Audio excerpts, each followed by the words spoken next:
Bom dia a todos. Agradeço os organizadores por essa oportunidade, por me dar também a oportunidade de estar com o Dr. Reinhard Stefanes, que eu trabalhei no Ministério de forma muito produtiva naquele tempo, não é? E um pouco que eu vou apresentar aqui foram temas que a gente começou a desbravar lá naquela época, né, na Embrapa. Sabe que a Embrapa tem chefe, né, que nem índio, assim, então o Centro de Pesquisa da Embrapa tem chefe.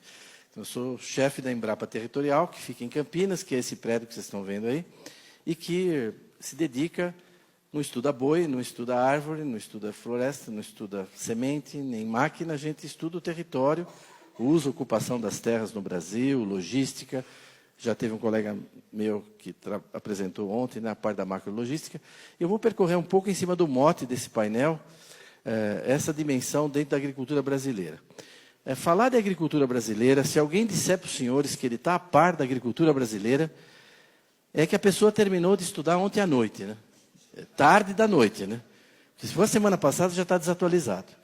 Porque a agricultura já desativou o pivô, já fez outra coisa. Então, nós temos uma coisa extremamente dinâmica. Essa aqui é uma imagem que eu costumo sempre apresentar, que é uma região que eu monitoro há muito tempo. Isso aqui é o oeste da Bahia. Vocês estão vendo aqui em verde, é pastagem extensiva. Pastagem extensiva. Em vermelho estava começando a produção de grãos, milho e soja, são os áreas de campo de soja. E aqui tinha um pivô de irrigação, não sei se dá para ver aí, roxo, e aqui mais 6 pivôs de irrigação. Isso é 1990. Isso aqui é 2000. Né? Isso aqui é 2010. Né? Isso aqui é 2015. Tanto que já faz 2 anos que o Nordeste ultrapassou o Sudeste em produção de alimento. Eles já passaram de 20 milhões de toneladas. E nós estamos com 18 aqui, batendo em 20 e tal, né? Desde o século XIX não acontecia do Nordeste produzir mais alimento que o Sudeste, né? Isso se deve a essas regiões, né, que mecanizaram o sul do Maranhão, do Piauí, do oeste baiano. Então, é uma realidade muito dinâmica essa da agricultura. Claro que deu essa dimensão conhecida da agricultura brasileira, de liderança mundial, né, tanto na produção como na exportação de diversos produtos agrícolas. E isso também tem o lado econômico, porque se a gente... Não adianta produzir muito se você produz caro, né? Nosso arroz tem que ser mais barato que o da Tailândia, a nossa soja tem que ser competitiva. Não é só produzir volume, você tem que produzir barato para competir, né? E isso a agricultura brasileira está fazendo. Agora, a agricultura brasileira está ajudando o país, vocês sabem, todo mundo já aqui nesse evento mesmo evocou o quanto... Essa imagem do Jornal de Minas, ela virou um meme aí, né? A agricultura tirando o Brasil da lama, né? Fazendo o país voltar a crescer, e a gente sabe o papel que ela tem tido. Nosso centro, nós trabalhamos com 3 realidades que vão me permitir aqui de falar rapidamente sobre essa dimensão da proteção, da preservação e da produção. É a questão da atribuição de terra. Deixa eu desligar aqui o meu celular, que eu esqueci de desligar, né? E pronto. Atribuição de terra, ocupação de terra e uso das terras. Agora mesmo estava tendo um debate que tocou em vários aspectos disso. São dimensões parecidas, mas elas não são confundíveis, né? Os agrônomos insistem muito nelas, com razão. Uma coisa é a atribuição de terra, outra coisa é a ocupação, outra coisa é o uso. Eu vou então percorrer rapidamente aqui, talvez 5 minutos com cada uma, para a gente dar uma ideia da situação nacional, e é produto dos trabalhos das equipes lá da Embrapa Territorial. A atribuição de terra é o seguinte: o Estado brasileiro atribui terra. Você tem uma fazenda produtiva, tudo, mas ele pode decidir que vai para a reforma agrária. Acabou, vai. Ele faz um decreto e acabou. Você pode reclamar, TDA, o valor, está desapropriado. E se quiser ampliar um parque nacional, ele amplia. Então, o Brasil, que era grande, ficou pequeno, né? Porque tem muita terra atribuída no Brasil. Em primeiro lugar, nós temos atualmente 1.871 unidades de conservação no Brasil. Se você perguntar qual é a unidade essa, aquela, lá na Embrapa a gente tem o banco de dados de cada uma, quando foi criada, etc. Isso é no sentido da ONU, né? O lato sensu de unidade de conservação, incluindo APAs, né? Áreas indígenas, terras indígenas, tem exatamente 600 redondinhas agora, 14% do Brasil, a mesma coisa. Você perguntar lá na Embrapa, o que é essa área indígena aqui, nós vamos dizer qual é a etnia, se está homologada, se não está. Então, a gente mantém esse banco de dados. Quando você junta a área de unidade de conservação com índio, dá o que a ONU chama de áreas protegidas. Então, isso é um banco de dados que tem na UNEP, está disponível na UCN, também em Genebra. São as áreas protegidas dos países. Quais são as áreas protegidas da Rússia? São os parques nacionais da Rússia, mais as áreas dos índios deles lá, os Kirguizes, os Lapões, não sei o quê. Quais são as áreas protegidas do Canadá? Os parques nacionais do Canadá, mais os territórios das populações tradicionais, dos índios deles lá, os Inuit, os Esquimós. É assim no mundo inteiro. Então, o Brasil tem sobreposição entre índio e parque. No total, 30% do Brasil é área protegida, cadastrada, mapeada, definida, pronto, consagrada. Isso está fora da produção, né? O Brasil já começa a ficar do tamanho da Argentina quando você tira isso. É muito, é pouco? Não sei. Só tem no mundo 10 países que têm mais de 2 milhões de quilômetros. Não tem muito país grande no mundo. O Brasil é um deles, mas só tem 10 com mais de 2 milhões de quilômetros. Então, quanto que esses países protegem? Eu baixei os dados lá desses países. Eles protegem 10% do seu território. Nós protegemos 30%. Eu não sei se é muito, se é pouco, 30%, mas é o campeão em termos absolutos e em termos relativos. Não sei se é muito, mas apanhar dizendo que o Brasil não protege suas florestas, ser acusado de não proteger a sua vegetação nativa, é um absurdo, porque é um país que protege 3 vezes mais do que os outros países. E o que os Estados Unidos, a Rússia, o Canadá, o que eles protegem?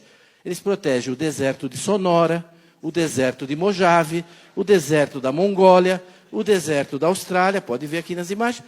Nós temos Shape Fire. Por exemplo, olha aqui a Argélia. Ela protege 7,5% do seu território. É o deserto do Teneré, o pior local. Eu fiz meu doutorado no Níger, é uma região que eu conheço. O deserto do Teneré é o pior local do Saara. Você, para ir lá, você tem que ter 5, 6 Land Rover, senão não é autorizado a entrar lá. Essa é a área protegida da Argélia. Então, tá bom você falar, a Argélia protege? Protege, está lá, 7,5% do território. O que ela protege? Bom, o Teneré, né? Então, o Brasil protege áreas que têm potencial. Uma vez eu estava lá no Vale da Morte, eu perguntei para o americano lá, e aqui tem problema de invasão de parque? Porque no Brasil tem, porque tem madeira, tem minério, tem garimpo. É difícil manter a área. Ele falou, não, aqui também temos um problema no Vale da Morte. Eu falei, nossa, tá vendo? Eu já estava falando besteira, dizendo que eles não têm problema, né? Vocês têm problema de invasão? Ele falou, tem. Eu falei, quem que invade aqui? Não, os motocross, vêm fazer cross aqui sem autorização. Eu falei, tá bom. Eu falei, para nós lá no Brasil, eu já estou trocando. A área protegida do Brasil equivale a 15 países da União Europeia. Esse é o tamanho da área protegida do Brasil e é um mapa que a gente tem que mostrar para os europeus, né? Não é? Que normalmente eles planejam o que não executam e depois avaliam o que não fizeram, né? É o que eles fazem com o Brasil o tempo todo, né? As ONGs, um monte de gente. A União Europeia, né? O ministro Reino sabe quanto a gente enfrentou essa pedreira. Então, isso é o que a gente protege no Brasil, certo? Essa é a área protegida do Brasil. Por que a gente protege tanto? Por um monte de razões, mas também por razões como essa. Esse movimento, que talvez tem gente aqui que conhece, se não, vale a pena entrar na internet e procurar Farm Here, Forest There. Esse aqui é um documento de 80 páginas. O que eles dizem nesse documento? Eles dizem o seguinte, nos próximos 20, 30 anos, vai ter um mercado adicional de alimentos no mundo, adicional, de 40 bilhões de dólares. É os Estados Unidos que tem que ficar com esse mercado. Os agricultores dos Estados Unidos. O único país que pode pegar grande parte desse mercado da gente é o Brasil. Então, ao invés de dar subsídio para nós, está escrito aqui, ó. Ao invés de me dar subsídio, dê dinheiro para as ONG no Brasil impedir a expansão da agricultura brasileira. Isso está dito lá, né? Então, bom, não é teoria da conspiração. Fala, teoria da conspiração. Não, pega lá, entra no site. É financiada pela União dos Produtores de Milho dos Estados Unidos. Isso aqui é um pôster que saiu agora, né? Want to protect farm and ranch here? Protect forest there, né? Agora, eu acho que o americano está certo, sabe? Vocês bateram palma para elogiar eles, né? Eles estão protegendo a agricultura deles. Eles estão no papel deles. Agora, tem gente aqui que está trabalhando também para isso, né? Aí já é um problema mais delicado, né? Enfim, além disso, o Estado atribui terra para a reforma agrária. Nós temos hoje no Brasil quase 9.500 assentamentos que detêm uma área de 88 milhões e meio de hectares. Quer dizer, é 1,5 vezes a área da produção de grãos do Brasil. Esses 240 milhões de toneladas, a gente produz uma área que é muito menor que essa. 10% do Brasil está na mão do INCRA e institutos correlatos em alguns estados, né? Quer dizer, é um Terrabras, né? Tem Eletrobras, tem a Avibras, tem o Terrabras, o INCRA, o maior latifúndio do país, né? 10% do país. Se você tirar aqueles 30% que não pode usar, na realidade o INCRA tem quase 20% do Brasil, está na mão do INCRA. Será que falta terra para a reforma agrária? Pode ser que falte ainda em algum lugar, mas nós já demos bastante terra, hein? Vocês não acham? 20% do Brasil, não está de bom tamanho? Os grãos, nós estamos com... Isso é 1,5 vezes, quase a área de grãos. Nós atribuímos terra para quilombo. Eu lembro na Constituinte que eles diziam que era de 8 a 12. Um quilombo em Trombetas, outro não sei onde. Bom, é 296 já, né? Quase 3 milhões de hectares. Então, o Brasil, nos últimos 15 anos, ficou desse jeito aí, ó, tá vendo? Tudo isso é área legalmente atribuída pelo Estado. Tente construir uma ferrovia. Aqui, vamos visualizar tudo isso numa coisa única, né? Não, a escolha da cor é mera coincidência, não tem nada. Não. Então, então, quando a gente olha, nós temos hoje 12.500 terras legalmente atribuídas, né? É bom já ir se acostumando, né?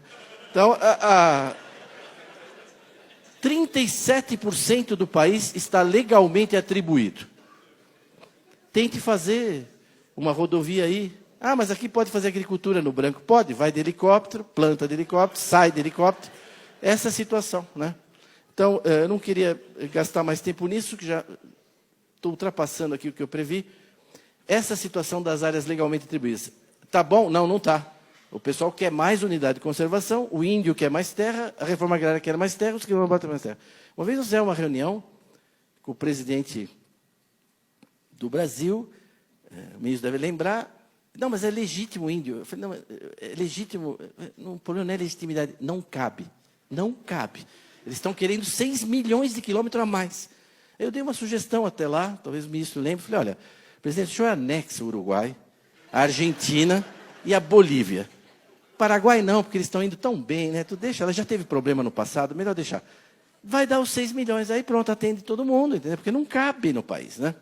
Então, isso é atribuição de terra, certo? Um país que atribui 30% do seu território para proteção. Só que existe uma outra coisa chamada preservação, que foi falado agora. Foi evocado agora, inclusive, na conclusão do painel.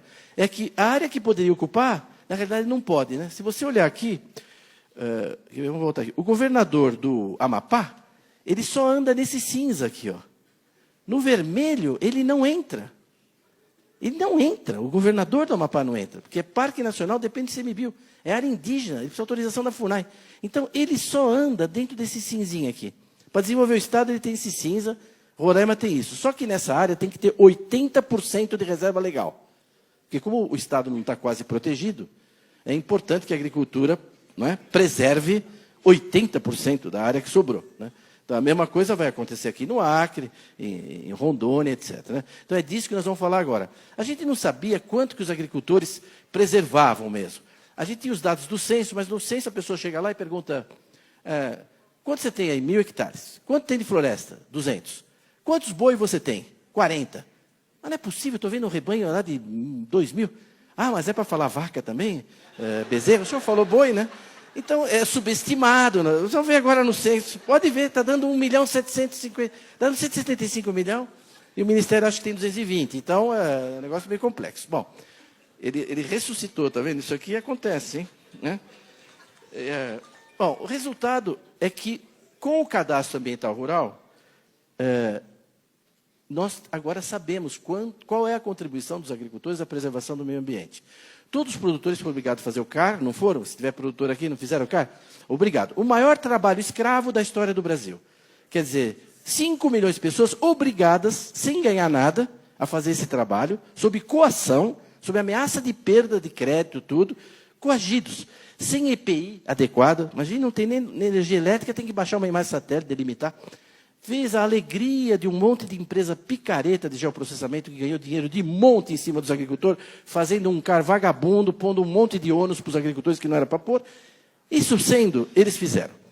4.845.000 agricultores tinham feito o CAR, e lá na Embrapa nós decidimos baixar esses dados, todos.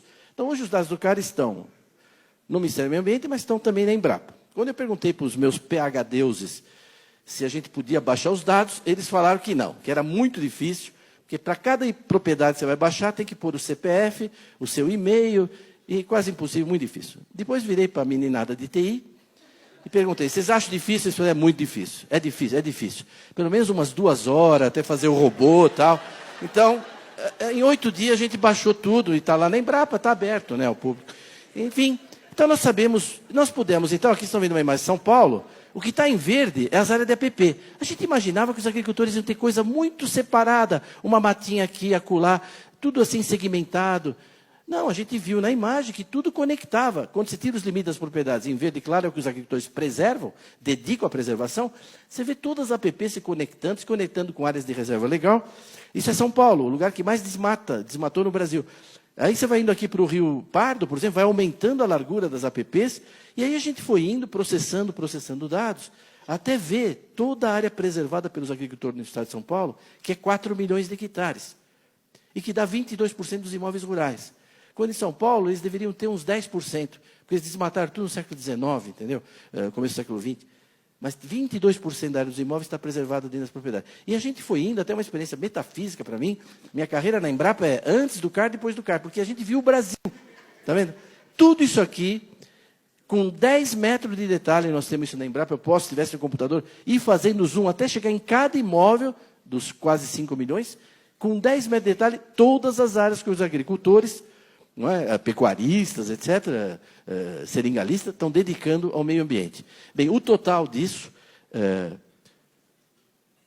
218 milhões de hectares. Vocês entram no site da Embrapa, tem lá os dados por região, por estado, por micro-região, tem os mapas, tem tudo lá. Isso é metade da área dos imóveis brasileiros. Então, o agricultor brasileiro é o único no mundo que cultiva metade. Todo agricultor tem uma propriedade rural, ele usa não sei quanto, no mundo inteiro. No Brasil, só metade. Na Amazônia, menos que metade. Aqui no Sul, mais que metade. Mas no país todo dá isso. Dá 25,6% do território nacional está preservado pelos produtores rurais. Ora, se eu preservo aqui em Forquilinha, vamos falar um lugar, né? Ou em Naumitox, né? 300 hectares dos meus 1.000, aqueles 300 hectares tem um valor, não tem? Quanto custa a terra lá no município de Castro? O hectare custa tanto. Então, hectare para milho, para soja, para floresta. Então, nós temos essa base de dados da Embrapa e nós fomos calculando, município por município, imóvel por imóvel, qual o valor patrimonial que o agricultor está imobilizando em prol do meio ambiente. Né? Bem, o total deu 3 trilhões, cento e tantos bilhões. Então, eu pergunto para os senhores, qual categoria profissional no Brasil, bombeiro, jornalista, pesquisador, militar, dentista, médico, qual categoria profissional dedica do seu patrimônio pessoal, privado, e mobiliza 3 trilhões em prol do meio ambiente? Qual? Eu não conheço. E mais, essa é uma poupança que você é obrigado a pôr 100 mil, não remunera nada, não pode retirar, e ainda tem que pagar todo ano para manter na poupança. Porque se pegar fogo, a culpa é sua. Tem que fazer acero. Se o animal invadir, a culpa é sua, tem que manter cerca. Se vierem roubar madeira à noite, a culpa é sua, tem que pôr vigilância. Nós não terminamos ainda, mas nós estamos calculando o custo de manutenção dessas áreas anuais e achamos que os agricultores estão desembolsando aí por ano e gastando do seu tempo, tudo com isso, quase 20 bilhões de reais. Então, quando você junta a área protegida, está claro, a área protegida, os parques e tal, com a área preservada, dá metade do Brasil. Metade do Brasil, certo? Isso equivale a 28 países da Europa. Então, nós estamos protegendo e preservando uma área igual à União Europeia. Ainda cabe umas 3 Noruegas de sobra aí. Só por causa da Noruega andou falando besteira, né? Então, está aí. Agora, além disso, nós temos aqui, se vocês olharem aqui, está vendo esses brancos aqui? Isso aqui é terra devoluta. Rio Amazonas, água, inundável. E ainda falta cadastrar um pouco de agricultor. Tem uma área militar grande aqui, o Cachimbo. São áreas que estão preservadas. Quando você junta tudo, dá 66,3% do Brasil dedicado à preservação da vegetação nativa e da biodiversidade. Por quê? Porque é o país mais rico do mundo, é um país que já resolveu todos os seus problemas de saneamento, de saúde, de infraestrutura. Não é?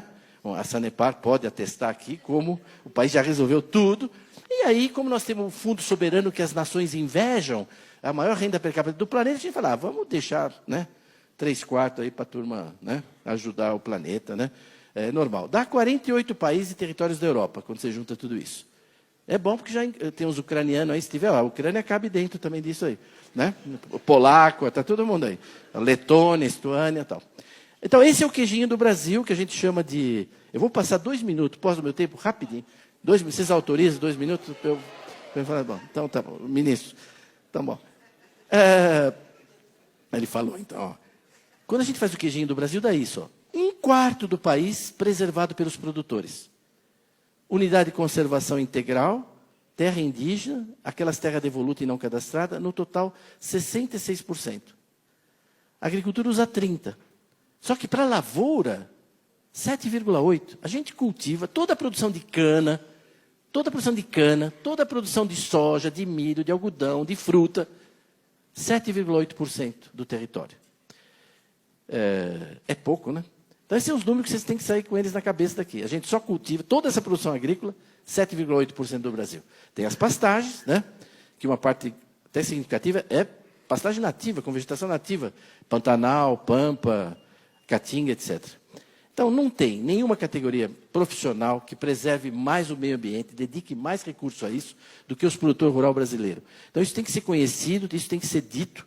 Eu estou feliz que agora, no voo que eu vim para cá, eu trouxe uma para deixar com o ministro Reynolds e com quem tem interesse, a revista de bordo da Azul, agora, no avião, está com essa matéria de uma página sobre o nosso trabalho da Embrapa Territorial e falando que os agricultores são os que mais preservam. Até que, enfim, né, alguma coisa começa...